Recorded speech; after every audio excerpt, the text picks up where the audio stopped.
If we look at hype versus reality, there's a few areas that I want to go over really briefly. One of them is traffic generation. Oh, what a great place to do that.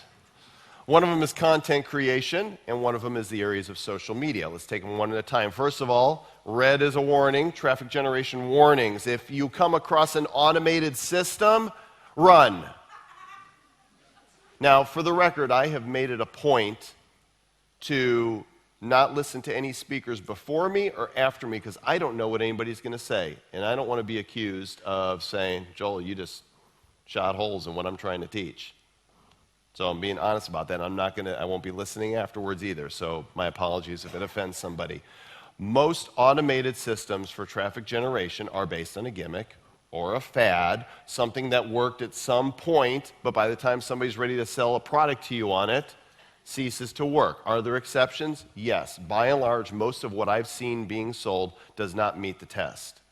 Get-rich-quick formulas. When you see the guy sitting there next to the expensive car. In fact, there was a launch, and I cannot remember the name of it, but I saw the video last week, and it was so appalling. It was like the Rich Jerk redo for 2011. And I can't remember the guy's name, but he's standing there saying, I don't care if you watch this video or not. I don't need your money. I make millions. I blah, blah, blah, blah. And for $47, I'll tell you how. That was it. That might have been another one.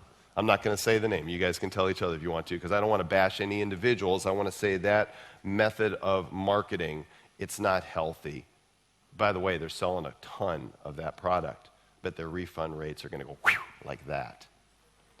Secret traffic sources. Ooh, shh, it's a secret. Really? There are no secret traffic sources that are legitimate. There aren't. And if somebody does come up with something, once they sell the book, is it a secret anymore? Okay, now, mea culpa. My book is called Adsense Secrets. I know they're not secrets. It's public information. By the way, Google did not put up tips on their AdSense website until 2 years after my first book came out. So at that time, it was a secret. Duplicate content. When you see people teaching you how to take other people's articles and spin it into new content to generate traffic. It's not based on real value, is it? It's based on using somebody else's stuff. What's real traffic generation look like?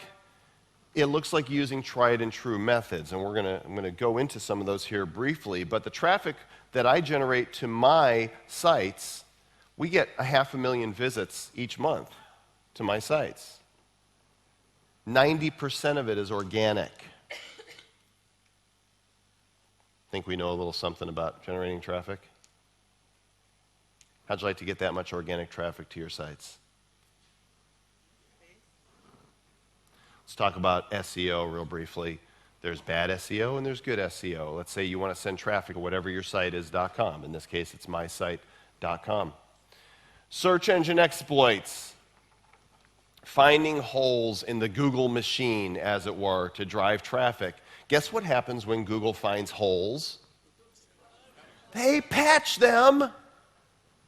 By the time somebody's trying to sell you a product, teaching you how to do it, listen, if you find a hole on your own and you're able to exploit it for a little bit, if that fits within your bounds of integrity and ethics, then go for it. But by the time it's discovered and it's public, it doesn't work anymore. I've seen people sell products from the stage saying, for $5,000 or whatever it was, we will build all these sites for you using our automated system, and we have discovered a hole that will drive tons of traffic to that site, and you'll make all this money with AdSense.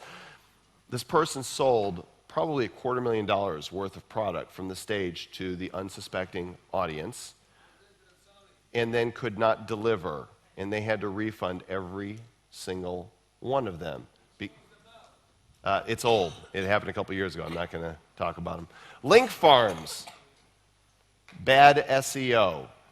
If you go online and you Google SEO, you will find tons of services. We can get your site ranked in Google and in Bing and Yahoo for 97 pounds a month or whatever it is.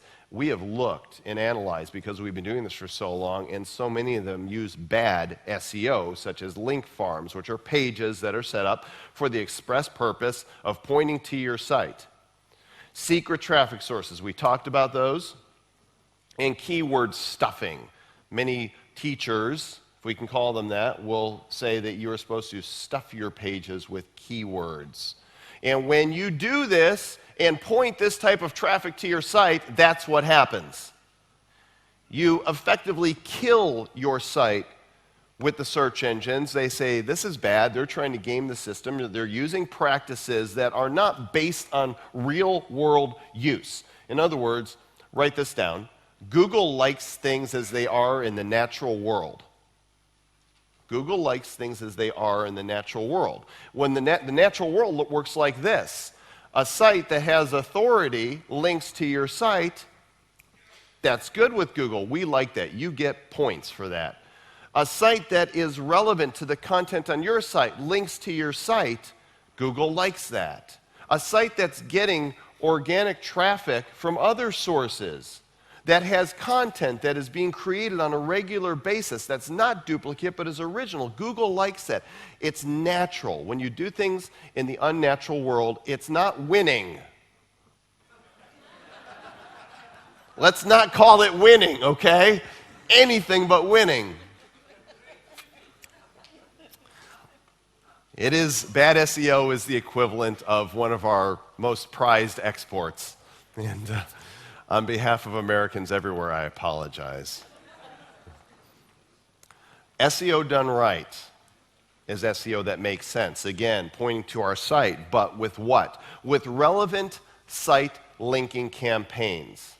Linking into your site from other sites where it makes sense to link from. If you have a site about photography, then you want to make sure you have relevant links with your keywords coming from other sites that are about that topic. And you can extend that to whatever your topic is. Quality feeder pages from authority sites. Other sites that feed in, not link farms that are nothing but link after link after link, which Google will penalize you for, but feeder pages that are created with the purpose that if somebody lands on that page on their own, there's a purpose for that page being there so that it can gain authority and point to Google. This is more complex than a lot of these services will lead you to believe. It is now a fine art and science to do SEO right. Targeted landing pages. That might mean for your business, you might have a landing page set up for each specific keyword phrase related to your topic. Not one page that suits all, because one page will never fit all. If somebody is looking for adventure travel, for example, they might type in a lot of different things. They might say adventure travel in the UK. They might put adventure rafting. They might put travel adventure. And when somebody lands on the page that refers to, you want to make sure that you are being as niched and as specific as possible to correlate with what they searched for. This is why I'm telling you it takes a little bit more than what we've been led to believe. But this is what it takes to do it right. Unique microsites and linking from the proper content platforms is what is essential to do SEO right. You do this and you get what we call Google love. Say Google love. You get all the warm fuzzies because when Google loves you, they really love you. And they can send a bunch of traffic your way. This is why this is what we do with our sites and with our client's site, because we know how to do it right. What does Google love look like? Well, Google love looks like this. When you type my name, Joel Comm, in quotes on Google, you have 406,000 results. For the record, there are no other Joel Comms in the world, which to those who know me personally say that's a really good thing. That's Google love.